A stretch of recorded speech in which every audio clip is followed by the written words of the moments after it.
கடன் வாங்க ஆரம்பிச்சிட்டாங்கன்னா அது வாங்கினே இருக்க வேண்டியதுதான். அது எப்போ முடியுன்றது கேள்விக்குறியாக இருக்கு. அது எப்போ சுவாமிஜி முடியும்?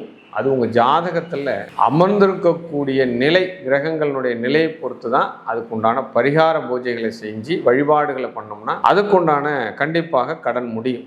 அதில் மாற்று கருத்து கிடையாது. ஆமாம், ஒரு கடன் அடைவதற்காக மற்றொரு கடன் வாங்குவார். வட்டிக்கு மேலே வட்டி கட்டக்கூடிய ராசி அப்படின்னு பார்த்தோம்னா அது கும்பராசியாக சொல்லலாம். அப்போ சாதகமா பாதகமா, வெற்றியா தோல்வியா, இரும்பை தொட்டா வெற்றியா, பித்தளை தொட்டா வெற்றியா, ஈயத்தை தொட்டா வெற்றியா, கரண்ட்டை தொட்டா வெற்றியா, ஹார்ட்வேர்ஸ் வச்ச தொற்றியா, உணவை தொட்டா வெற்றியா? அப்போ எந்த துறைகளை நீங்கள் தேர்ந்தெடுத்தால் வெற்றி, அவ்வளோதான். அந்த சப்ஜெக்டுக்குள்ளே வந்துட்டீங்க அப்படின்னா வெற்றி உங்கள் வசம். சுகாதிபதி சுகஸ்தானத்தில் அமர்ந்தால் தோஷம் தானே சார்? அது தோஷம் தான். எல்லா கிரகங்களும் தோஷத்தை தரும். தோஷம் இல்லாமல் கிரகங்கள் அமராது. அது அமர்ந்தது அந்த இடம் தோஷம் இருந்ததால் தானே அமர்றது. சரி, சனி புத்தி, அந்த சனி அந்தரம், சனி தசா, சனி புத்தி இதெல்லாம் நல்லது பண்ணுமா அப்படின்னா லக்னாதிபதி தானே, கண்டிப்பா பண்ணித்தானே ஆகணும். அவர் பண்ணாமலாம் விடமாட்டார் இல்ல. அப்ப அந்த காலகட்டத்தில் நீங்க என்ன பண்ணணும் அப்படின்னா தன் ஊர் எல்லையை விட்டு தொழில் பண்ண ஆரம்பிச்சு. அன்பு நேயர்கள் அனைவருக்கும் வணக்கம். நான் உங்கள் doctor Om Shakti Raja. Game changer luck. இந்த நேயர்கள் நிறைய பாசிட்டிவான கமெண்ட்ஸ் போன வீடியோவில் எனக்கு கொடுத்ததற்கு ரொம்ப ரொம்ப நன்றி. தொடர்ச்சியாக ஆன்மீக பணிகளை நடத்தி கொண்டிருக்கக்கூடிய இந்த சேனல் மேன்மேலும் வளரணும். வாழ்க வாழ்க வாழ்க. இன்றைக்கி பார்க்க போகிற தலைப்பு என்ன அப்படின்னா கோட்டீஸ்வர யோகம். ஆமாம், கேட்கும்போதே ரொம்ப சந்தோஷமாக இருக்குது. ஏன்னா வாழ்க்கையில் ஒவ்வொருத்தவங்களுக்கும் பணபரம் என்பது ரொம்ப ரொம்ப முக்கியம். பணம் பொருள் இல்லாருக்கு இவ்வுலகம் இல்லை. பொருள் இருந்தால் அத்தனையுமே அவங்கக்கிட்ட வந்துடும். அத்தனை யோகத்தை தரக்கூடிய ஜாதக அமைப்புகள்லாம் எப்படி இருந்தால் வாழ்க்கையில் ஒரு நாளாவது நாம் ஒரு பெரிய பொருளாதாரத்தை ஈட்டிடலாம். பல பல கார்கள், மிகப்பெரிய ஒரு மாளிகைகள், நிலபலங்கள், எத்தனை எத்தனை யோகங்கள் எப்படி இருந்தால் சார் இதெல்லாம் நடக்கும்? நானும் அதுக்காக தான் முயற்சி பண்ணிட்டுருக்கேன்.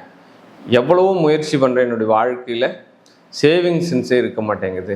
எப்போ பார்த்தாலும் வருமானத்தை விட 3 மடங்கு செலவுகள் தான் ஆகுது. எனக்கு நல்ல நேரமே வராதா? அப்போ என் ஜாதகத்தில் யோகமே இல்லையா? அப்படி யோகமே இல்லாத ஒரு விஷயத்தை கூட எப்படி நம்ம யோகமாக மாற்றிக்கலாம்? அது முடியுமா ஜாதகத்தில்? அப்படி ஒரு வாய்ப்பு இருக்குதா? ஜாதக அமைப்புகள் தான் யோகம் இல்லைன்னு சொல்லிடுச்சு. மறுபடியும் நம்ம எப்படி முயற்சி செஞ்சு அதை மாற்றுறது? அதுக்குண்டான விதி அமைப்புகள்லாம் தெரியுமா தெரியாதா? இப்படி பல தேடுதல்கள் இருக்கக்கூடிய இந்த நேயர்கள் அன்பர்களுக்கு ஒரு விருந்தாக இன்றைக்கி இந்த 12 ராசிக்கும் எப்படி உங்களுடைய ராசியையும் உங்களுடைய நேரத்தையும் செலவிட்டு வாழ்க்கையில் கோட்டீஸ்வர யோகம் உங்கள் ஜாதகத்தில் இருக்குதா, இருக்கக்கூடிய அமைப்புகள் எப்படி இருக்கும், இப்படி இருந்தால் கண்டிப்பாக வாழ்க்கையில் ஒரு நாளாவது உங்களுடைய வாழ்க்கை உயர்த்தி விடும். அது எந்தெந்த யோகங்கள் தருது, அந்த யோக அமைப்புகள் உங்களுடைய ஜாதகத்தில் நீங்களே பார்த்துக்கலாமா, இல்லை எப்படி சர்ச் பண்ணுறது? இப்படி ஒரு விளக்கமாக நாம் இன்றைக்கி இந்த வீடியோவில் நம்ம பார்க்கலாம். 12 ராசிக்கும் 12 விதமான யோகங்களை நம்ம இப்போ சொல்ல போகிறோம். வாங்க வீடியோக்குள்ளே போகிறோம்.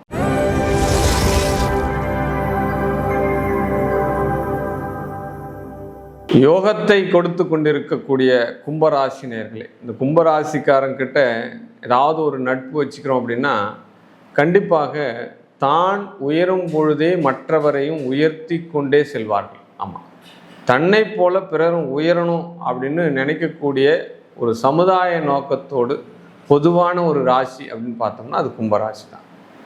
ஆமாம், நீங்கள் எப்போனாலும் பாருங்கள், உங்களுடைய நட்பை அவங்கக்கிட்ட பாராட்டுங்க. உங்களையும் உயர்த்துவார்கள், அவரும் சேர்ந்து உயர்வார்கள். இந்த 2 விஷயமும் இந்த கும்பராசியில் நடக்கும். சரி, கும்பராசிக்கு எப்படிப்பட்ட பிரச்சனையை அவங்க ஹேண்டில் பண்ணணும் அப்படின்னா கடன் அப்படின்ற ஒரு பிரச்சனை வந்ததுன்னா தீர்க்கவே முடியாது. அது நீண்ட நாள் கடனாக போயிட்டே இருக்கும். அதுக்கு ஒரு எல்லையே கிடையாது. சொத்து வாங்கிறதுக்கு கடன், வண்டி வாங்கிறதுக்கு கடன், வீடு வாங்கிறதுக்கு கடன், திருமணம் பண்ணுறதுக்கு கடன், ஒரு காலேஜ் சேர்க்கணும்னா கடன், எவ்ரிதிங் இந்த கடன் அப்படின்ற ஒரு விஷயம் இவர்களுக்கு நீண்ட நாட்களாக செய்யும். கடன் வாங்க ஆரம்பிச்சிட்டாங்கன்னா அது வாங்கினே இருக்க வேண்டியதுதான். அது எப்போ முடியுன்றது கேள்விக்குறியாக இருக்கு. அது எப்போ சுவாமிஜி முடியும்? அது உங்கள் ஜாதகத்தில் அமர்ந்திருக்கக்கூடிய நிலை, கிரகங்களுடைய நிலையை பொறுத்து தான் அதுக்குண்டான பரிகார பூஜைகளை செஞ்சு வழிபாடுகளை பண்ணோம்னா அதுக்குண்டான கண்டிப்பாக கடன் முடியும். அதில் மாற்று கருத்து கிடையாது. ஆமாம், ஒரு கடன் அடைவதற்காக மற்றொரு கடன் வாங்குவார். வட்டிக்கு மேலே வட்டி கட்டக்கூடிய ராசி அப்படின்னு பார்த்தோம்னா அது கும்பராசியாக சொல்லலாம். யோகத்தை கொடுக்கக்கூடிய ஒரு தசா, ஒரு புத்தி அப்படின்னு பார்த்தோம் அப்படின்னா இவர்களுக்கு சுக்கிரனை சொல்லலாம். இந்த கும்பராசிக்கு சுக்கிரன் சுகாதிபதியும் பாக்கியாதிபதியாக வர்றதுனால இந்த சுக்கிரனுடைய நிலையை வைத்து சுக்கிரனுடைய தசா புத்தி அந்தர சூட்சமங்களை வச்சு இவர்களுடைய வெற்றியை தீர்மானிக்கலாம். இந்த காலகட்டத்தில் ஜெயிச்சிருப்போ அப்படின்ற விஷயம் சொல்லலாம். அது பெரிய அளவுக்கு சோபிக்குதா இல்லை அந்த வயிற்றுக்கு மட்டும் ஜீவனம் கொடுக்குதா அப்படின்னா அந்த ஜாதகத்தினுடைய அமர்ந்த நிலையை பொறுத்து நம்ம சொல்லலாம். 2 விஷயத்த சொல்லலாம். குருதசை நல்லா இருக்குமா? எப்பயுமே ஒரு 20 வயசுக்கு மேலே ஒரு ஜாதகத்தில் குருதசை வருது அப்படின்னா அது ஒழுக்கத்தை கொடுக்கும். ஆனால் அந்த குருவானவர் வக்கரமாகவோ அஸ்தங்கமாகவோ திதிசூன்யாதிபதியாகவோ இருக்கக்கூடாது. அப்படி மாறி இருக்குது அப்படின்னா பல விதிமுறையை தாண்டி எதெல்லாம் இந்த உலகத்தில் தப்பு இல்லையோ அதை ஃபுல்லாமே அந்த குரு செய்ய வச்சுருவார். அப்போ ஒரு குரு நல்ல நிலைமையில இருந்து ஒரு ஜாதகத்தில் 20 வயசுக்கு மேலே குருதசை நடக்குது அப்படின்னா அந்த புள்ள ஒழுக்கமாக வளருவான். அந்த குடும்பத்தில் அவன் எங்கே வேணாலும் போகலாம், பயமே இல்லை. அங்கே போய் ஏதாவது தப்பு தண்டா பண்ணுவானான்னா அப்படிலாம் பண்ண மாட்டான். சௌகரியமாக இருப்பான், நல்ல நேர்மையோடு வாழ்வான், நீதியோடு வாழ்வான், நல்ல எண்ணங்களோடு வாழ்வான். தீய எண்ணங்கள்லாம் வராது அவனுக்கு. ஆக்சுவலாக ஒரு ஜாதகத்தில் பரிகார கிரகமே குரு தான். குரு பார்க்க கோடி நன்மை. அப்போ உங்களுடைய கடன் அடையணும், உங்களுடைய பிரச்சனைகள் முடியணும், நல்ல ஒரு செல்வ சீமானாக வரணும், நல்ல ஒரு யோகத்தை கொடுக்கணும் அப்படின்னா அந்த குரு கோச்சார ரீதியாக வரக்கூடிய குரு உங்கள் ஜாதகத்தில் இப்போ எந்த சப்ஜெக்டில் இருக்கார் அப்படின்றத தெரிஞ்சு புரிஞ்சு நீங்கள் நடந்துட்டீங்க அப்படின்னா கண்டிப்பாக யோகத்தை செய்யும். அப்போ எந்த பாவகத்தை குரு பார்க்குறாரோ, எந்த பாவகத்தை குரு செயல்படுத்துகிறாரோ அந்த பாவகத்தினுடைய காரகத்துவத்தை நீங்கள் வணங்க ஆரம்பித்து விட்டால், இயக்க ஆரம்பித்து விட்டால் நீங்கள் கோட்டீஸ்வரன் தான்.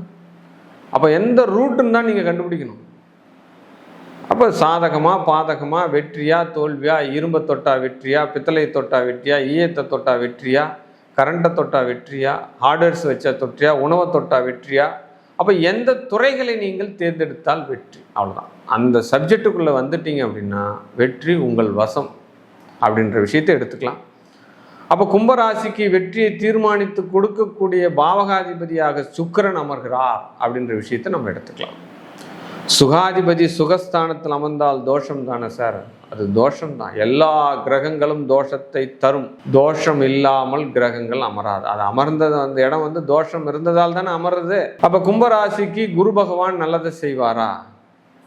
கண்டிப்பாக நல்லதை செய்வார். அந்த குரு தசையில் கடன் ஏற்படாமல் இருக்கும் வண்ணம் நம்மளுடைய விதிகளை நம்ம பார்த்துக்கணும். அப்படி கடன் ஏற்பட்டுருச்சு அப்படின்னா பல கோடிகளாக அந்த கடன் மாறும், பல கோடிகளாக மாறும்.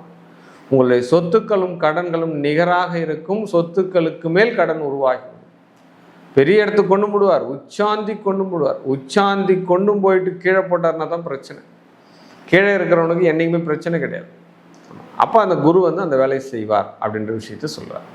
சரி, சனி புத்தி, அந்த சனி அந்தரம், சனி தசா, சனி புத்தி இதெல்லாம் நல்லது பண்ணுமா அப்படின்னா லக்னாதிபதி தானே, கண்டிப்பாக பண்ணித்தானே ஆகணும். அவர் பண்ணாமலாம் விடமாட்டார் இல்லை. அப்போ அந்த காலகட்டத்தில் நீங்கள் என்ன பண்ணணும் அப்படின்னா தன் ஊர் எல்லையை விட்டு தொழில் பண்ண ஆரம்பிச்சு. கும்பராசிக்கு வெற்றி அடையக்கூடிய தசா புத்தி சூட்சம் எல்லாமே சுக்கிரன் சொல்லலாம், குருவை சொல்லலாம். குரு பார்க்க கோடி நன்மை அப்படின்ற விஷயத்தையும் நான் உங்களுக்கு ஐடியா சொல்லிட்டேன். இப்போ குரு கடகத்தில் இருக்காருன்னு சொல்லணும்னு வச்சுக்கோங்களேன். ஒரு கும்பராசிக்கு 2க்குரியவன் லாபத்துக்குரியவன் கடகத்துக்கு வந்துட்டார் அப்படின்னா அந்த காரியம் நமக்கு ஜெயமாகுமா அப்படின்னா கண்டிப்பாக ஜெயமாகும். ஏன்னா 2ஆம் அதிபதி வலுத்திருக்கார். பணம் பொருளை கண்டிப்பாக கொடுத்துருவார். எவ்வகையில் கொடுப்பார்? அப்போ தன்னுடைய மூலதனமாக கொடுப்பாரா, பிறருடைய மூலதனமாக கொடுப்பாரா, பினாமி சொத்துக்களை கொடுப்பாரா, இன்னொருத்தருடைய பணத்தை கொடுப்பாரா, இந்த பணத்தை வச்சுக்கோ நீ கையாளுன்னு சொல்லிட்டு இன்னொருத்தவனுடைய பணம் நம்மக்கிட்ட வருமா, நிதி நிறுவனத்துடைய பணம் வருமா, நம்ம ஃபினான்ஸ் பண்ணலாமா? அப்போ என்ன மாதிரி அமைப்புகளை ஏற்படுத்திக்கணும்? அப்போ உங்களுடைய அந்த குரு பகவான் நின்ற நட்சத்திர அதிபதியை தீர்மானிக்கணும். முதல்ல அவர் வீடு கொடுத்த அதிபதியை தீர்மானிக்கணும். இந்த 2 சப்ஜெக்ட் நீங்கள் எடுக்கிறீங்க அப்படின்னா கண்டிப்பாக அந்த தசையில் நீங்கள் வெற்றி பெறலாம்.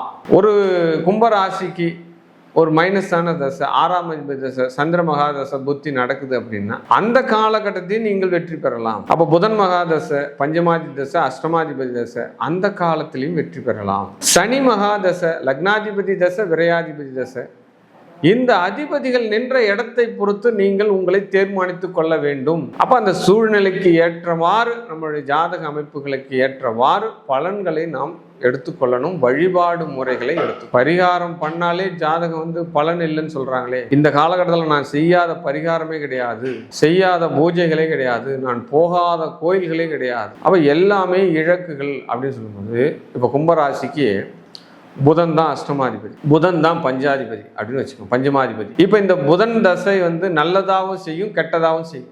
இவர் என்ன பண்ணுவார் அப்படின்னா, இந்த ட்ரேடிங்கில் போவார். புதன் ட்ரேடிங். அப்போ ட்ரேடிங்கில் போயிட்டு ஒரு 1000, 2000, 3000 இந்த மாதிரி பண்ணிகிட்டே இருக்கும்பொழுது இவருக்கு வெற்றி வந்துட்டே இருக்கும். அப்போ அந்த அஷ்டமாதிபதி வேலையை செய்வார்ல, விதிகள்லாம் கற்றுக்குவார். நமக்கு எல்லாம் தெரிஞ்சு போச்சு, நமக்கு எல்லாம் இதில் டேலண்ட் ஆகிட்டேன் அப்படின்ற மாதிரி நினச்சிட்டு பெரிய தொகையை போடுவார். பெரிய தொகையை போடும்போது அந்த புதன் அந்த அஷ்டமத்துக்கு உண்டான வேலையை செஞ்சிடும். அப்போ இழப்பீடுகளை கொடுத்தார். இவர் சின்னதாக செய்யும் போது 100, 50 இழப்பீடு இவருக்கு பெருசாக தெரியாது.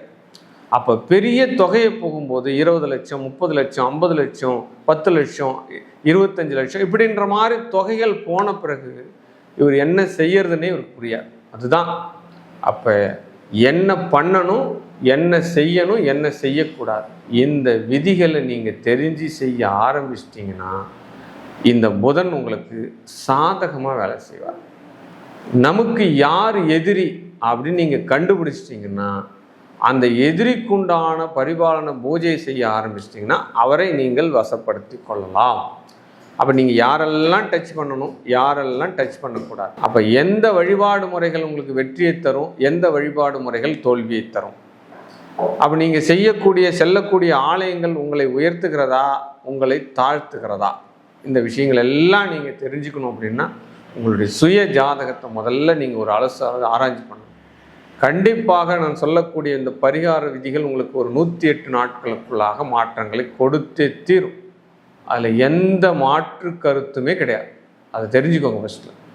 அப்போ கும்ப ராசியினர் நீங்கள் எந்த வழிபாடு முறை யோகத்தை பண்ணணும் அப்படின்னா ஹனுமனுடைய வழிபாடு பண்ணுங்க. ராமனுடைய ஆலயத்தில் சுக்ரீவனோடு இருக்கக்கூடிய ராமபிரான் எங்கே இருக்காரு செக் பண்ணுங்க. அந்த சுக்ரீவனுக்கு மகுடம் சூட்டிய இடம் எங்கே இருக்குன்னு பாருங்கள். கும்பராசியினர் ஸ்ரீராமனுடைய ஆலயம், சுக்ரீவனோடு இருக்கக்கூடிய ஸ்தலம், சுக்ரீவனுக்கு மகுடம் சூட்டிய ஸ்தலம் அப்படின்னு சொல்லக்கூடிய அந்த ஸ்தலத்தை நீங்கள் போய் டச் பண்ணிட்டு வாங்க. இதை போகக்கூடிய நாள், போகக்கூடிய நேரம், உங்களுடைய சுய ஜாதகத்தை தெரிஞ்சுட்டு போங்க. உங்களுடைய வாழ்க்கையில் மிகப்பெரிய ஒரு யோகம் அடைந்தே தீரும். அதில் எந்த மாற்று கருத்துமே கிடையாது. சரி, இதெல்லாம் கன்சல்ட் பண்ணிட்டு போகிறதுக்கு முன்னாடி தினசரி வழிபாடு நம்ம என்ன பண்ணலாம் சார்? தினசரி வழிபாடுன்னு ஒன்று இருக்கு இல்லையா? அப்போ அந்த என்ன வழிபாடு பண்ணலாம் அப்படின்னா, மகாலட்சுமி பூஜை அப்படின்ற பூஜையை உங்கள் குடும்பத்தில் வருஷத்தில் ஒரு 2 முறை நீங்கள் பண்ணுங்கள். மகாலட்சுமியினுடைய ஸ்தோத்திரத்தை அறிஞ்சு சொல்லுங்கள். வெள்ளிக்கிழமை தோறும் மகாலட்சுமி வழிபாடு பண்ணுங்கள். அந்த மகாலட்சுமியினுடைய வெண்கலத்திலையோ அல்லது பித்தளையிலையோ அல்லது செம்புலையோ ஆகம விதிப்படி அந்த சிலைகளை வாங்கின்னு 48 நாட்களுக்கு ஆகம விதிப்படி அந்த சிலைகளை உங்கள் குடும்பத்தில் வச்சுட்டு அதற்கு பிறகு எடுத்து பிரதிஷ்டை பண்ணிட்டு அவளுக்கு மந்திர உபதேசம் பண்ணிட்டு 11 திராட்சைகள் வச்சு அந்த மகாலட்சுமியுடைய காயத்ரி மந்திரத்தை வச்சு நீங்கள் பரிசட் பண்ணுறீங்க அப்படின்னா உங்களுடைய நிலை கும்பராசியினர் எந்த ஒரு தோல்வியுமே சந்திக்காது. மிகப்பெரிய ஒரு யோகம் இந்த பூமியில், மிகப்பெரிய ஒரு கோட்டீஸ்வர யோகத்தை அடையலாம். வாழ்க வாழ்க வாழ்க.